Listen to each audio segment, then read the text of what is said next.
अब ना तो शहाब और ना ही फिरोज उनके पीछे आ सकते थे। शेर खान ने रूबी का हाथ थामा और दोनों दरख्तों के झुंड से निकलकर पीछे की सिमत भाग खड़े हुए। जंगल में एक जगह उनकी जीप खड़ी थी, मगर शेर खान ने मुड़कर देखा और कहा, हम जीप नहीं लेंगे, सिक्योरिटी पुलिस गाड़ी की आवाज़ सुनकर हमारा पीछा करेगी और हम पकड़े जाएंगे। उन्होंने जीप वहीं छोड़ी और जंगल में मशरिक की तरफ दौड़ पड़े। रास्ते में वो गड्ढा आया जिसमें कोकीन की थैलियों से भरा हुआ प्लास्टिक का लिफाफा पड़ा था। रूबी ने उसे देखा, शेर खान का बाजू थामा और उसे रोक कर कहा, शेर खान, अगर ये थैला सिक्योरिटी वालों के हाथ लग गया तो वो खुद उसे फरोख्त कर देंगे और ना जाने कितने नौजवानों का मुस्तकबिल तबाह होगा।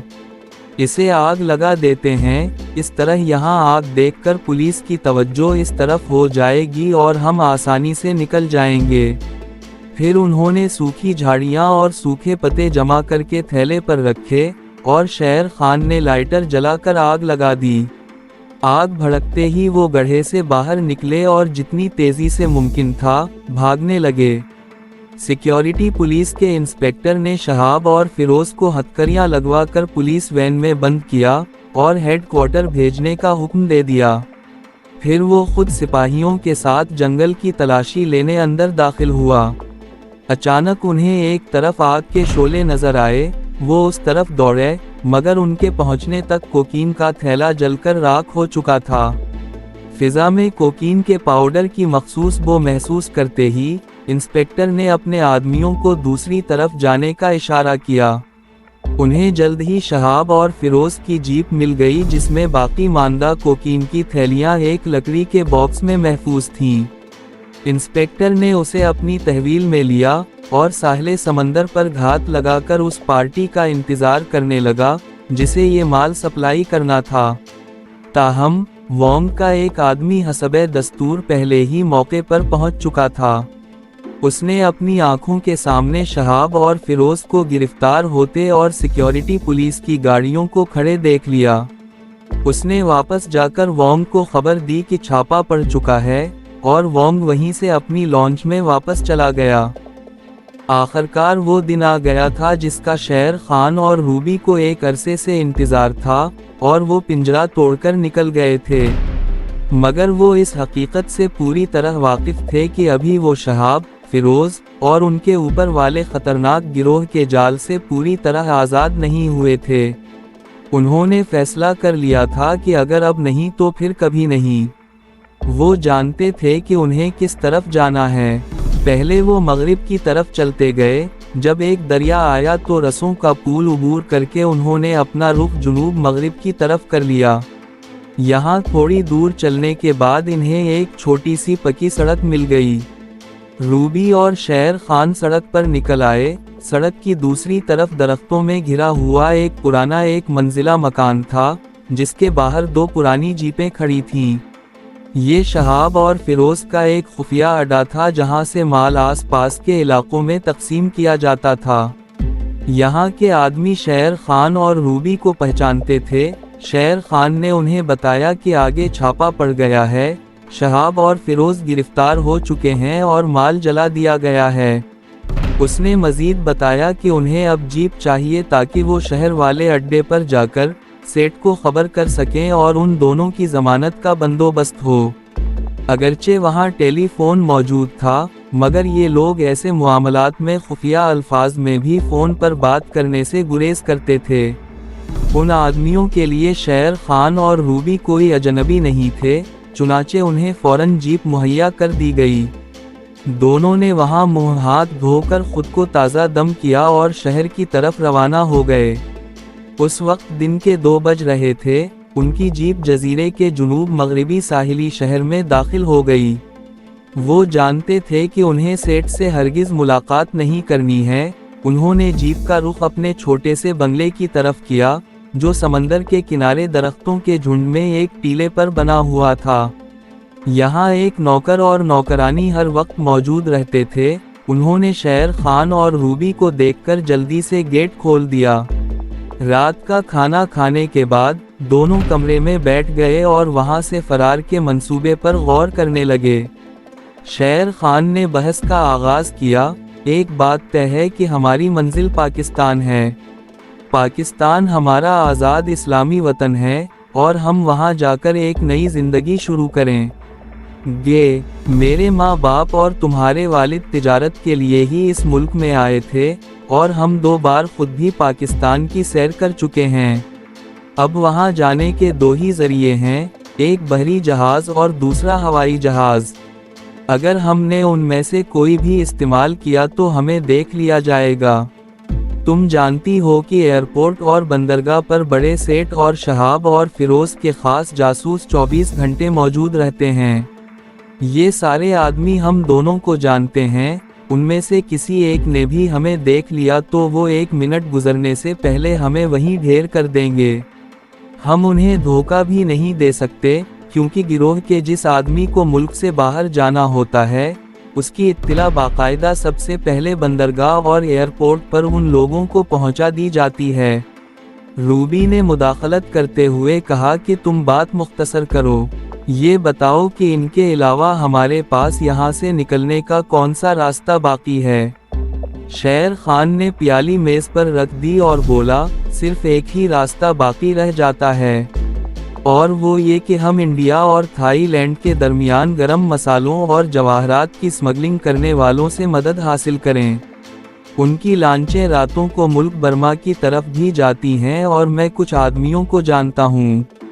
उनको थोड़ी सी रकम देकर हम बर्मा पहुँच सकते हैं, फिर वहाँ से पाकिस्तान जाना मुश्किल ना होगा। रूबी उठकर खिड़की के पास गई। बाहर चांदनी में समंदर की पुरसुकून लहरें साहिल की रेत पर आहिस्ता आहिस्ता बाजू खींचती चली आ रही थीं। उसने पर्दा गिरा दिया और शेर खान की तरफ पलट कर बोली, तो फिर किस बात का इंतजार है, आज ही रात यहाँ से निकल चलते हैं। शेर खान ने उसे याद दिलाया, तुम भूल रही हो कि यहाँ के बैंक में हम दोनों की कुछ रकम जमा है, हमें वो रकम कराची की किसी शाख को मुंतकिल करवानी होगी। रूबी ने गुस्से से झड़क कर कहा, ये हराम की कमाई है और मैं उसे अपने साथ पाकिस्तान नहीं ले जाऊंगी।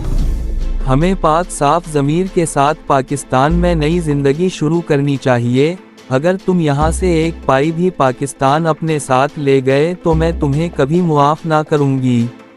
शेर खान सोच में पड़ गया, क्योंकि बैंक में उसकी काफ़ी रकम जमा थी। वो अपने मौक़िफ़ के जवाज़ में कुछ कहने ही लगा था कि रूबी ने गुस्सीली आवाज़ में मज़ीद कहा, मत भूलो कि ये रकम हमने कोकीन फरोख्त करने के एवज़ कमीशन के तौर पर पाई है। जो कोकीन हमारे हाथों से निकलकर दूसरे शहरों में पहुंची है, उसने ना जाने किन किन घरानों को तबाह व बर्बाद कर दिया होगा और कैसे कैसे होनहार तालिब इल्मों का मुस्तकबिल तबाह कर दिया। हमें ये रकम गरीबों में बांट देनी चाहिए, शायद उसी तरह खुदा हमारे गुनाह मुआफ़ कर दे। शेर खान के जहन में ये बात आई तो वो खड़ा हो गया, रूबी का हाथ अपने हाथ में लिया और गर्म जोशी से दबाते हुए कहा, रूबी, कसम है कि मैं भी तुम्हारी तरह अपने जमा शुदा सरमाए में से सिवाय सफ़र खर्च के एक पाई नहीं निकालूंगा।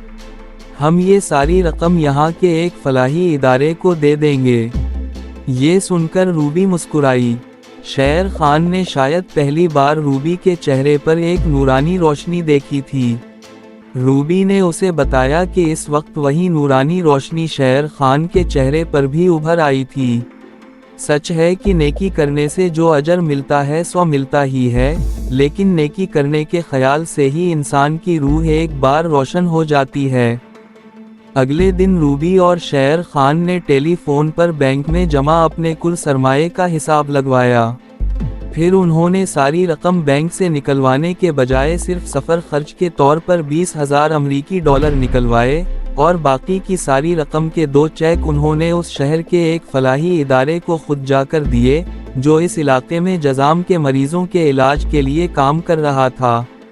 इसके बाद शेर खान ने शहर से शुमाल की जानिब उस मुल्क के आखिरी बंदरगाही शहर के लिए हवाई जहाज़ के 2 टिकट खरीदे और बंगले पर आ गया। उनकी फ़्लाइट का वक्त शाम 5 बजे था।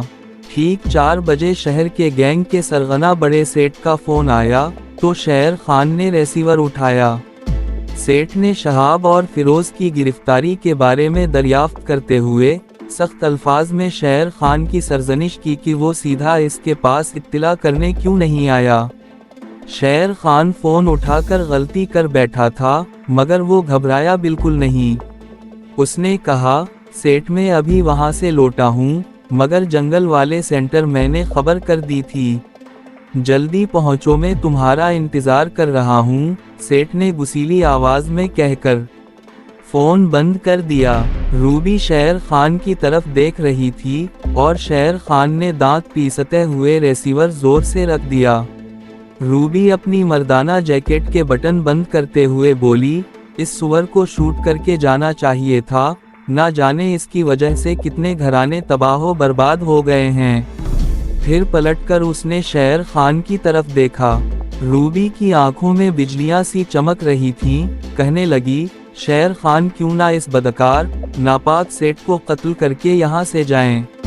शेर खान अपने बेडरूम की तरफ जाते हुए बोला, इन बातों को छोड़ो और जल्दी से अपना ब्रीफ केस तैयार करो, हमें अभी एयरपोर्ट भी पहुंचना है जो काफ़ी दूर है।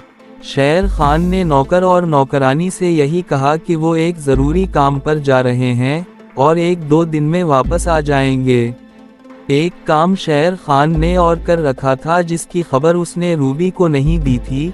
उसने अपना बंगला अपने बूढ़े सुनहाली नौकर के नाम मुंतकिल कर दिया था और बाकायदा कागजात भी तैयार करवा लिए थे।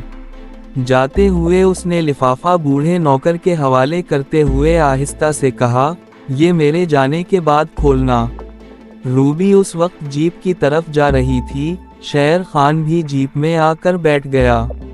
ये इसकी अपनी जीप थी जो काफ़ी पुरानी थी, मगर उसका इंजन बेहतरीन हालत में था। शेर खान ने जीप स्टार्ट की और उसे बंगले के अहाते से निकालकर आगे बढ़ा दिया। सड़क की तरफ घूमते हुए उसने अपने बंगले पर आखिरी अलविदाई निगाह डाली और फिर जीप की रफ्तार तेज कर दी। आधे घंटे में एयरपोर्ट तक का रास्ता तय हो गया। उसे मालूम था कि सेठ ने इस दौरान इसके बंगले पर फोन किया होगा। शेर खान ने दोनों नौकरों को समझा दिया था कि सेठ का फोन आए तो उसे कहें कि वो उनकी तरफ आ रहे हैं। फिर भी सेठ को शक पड़ सकता था, इसलिए एयरपोर्ट पर पहुंचते ही शेर खान ने सेठ को खुद फोन कर दिया। सेठ बुरी तरह दहाड़ा, तुम कहाँ मर गए हो और अभी तक पहुँचे क्यों नहीं? शेर खान ने बहाना बनाया कि रास्ते में जीप का एक्सीडेंट हो गया था और अब टैक्सी लेकर आ रहा हूँ। सेठ का बंगला शहर के जुनूब की तरफ काफ़ी दूर एक पर फिजा मकाम पर था। सेठ ने शेर खान को बुरा भला कहा और हुक्म दिया कि वो अभी इस वक्त पहुँचे। यस सर कहकर शेर खान ने रिसीवर रख दिया और पंजाबी में सेठ को एक मोटी सी गाली दी। 15 मिनट बाद वो हवाई जहाज में बैठे हुए थे और जहाज उड़ान भरने के लिए रनवे पर पूरी रफ्तार से दौड़ रहा था। 1.5 घंटे की परवाज के बाद वो जजीरे के शुमाली साहिली शहर पहुंच गए। एयरपोर्ट से वो सीधे एक होटल पहुंचे। शेर खान ने रूबी को कमरे में ही ठहरने को कहा और खुद अपने खास आदमी की तरफ चल पड़ा। ये एक थाई स्मगलर था जिससे शेर खान की पुरानी जान पहचान थी। शेर खान ने उससे कहा कि इन्हें एक खास मिशन पर बर्मा पहुंचना है, ये बात राज में रखनी थी। थाई स्मगलर इन बातों का आदी था, वो खुद भी ये काम करता था। शेर खान ने उसे $1000 की रकम उस वक्त अदा कर दी और थाई स्मगलर ने शेर खान से कहा कि कल रात 11 बजे यहाँ पहुँच जाना, मैं तुम्हारा इंतज़ार करूँगा। अगला दिन रूबी और शेर खान ने होटल के कमरे में ही गुजार दिया।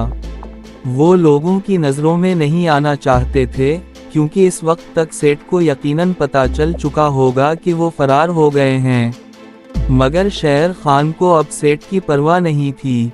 इसने पाकिस्तान पहुंचकर रूबी से शादी करके एक नई पाक साफ जिंदगी शुरू करने का फैसला कर लिया था और अपने इस मकसद को हासिल करने के लिए वो किसी भी बदकार सेठ को मौत के घाट उतार सकता था।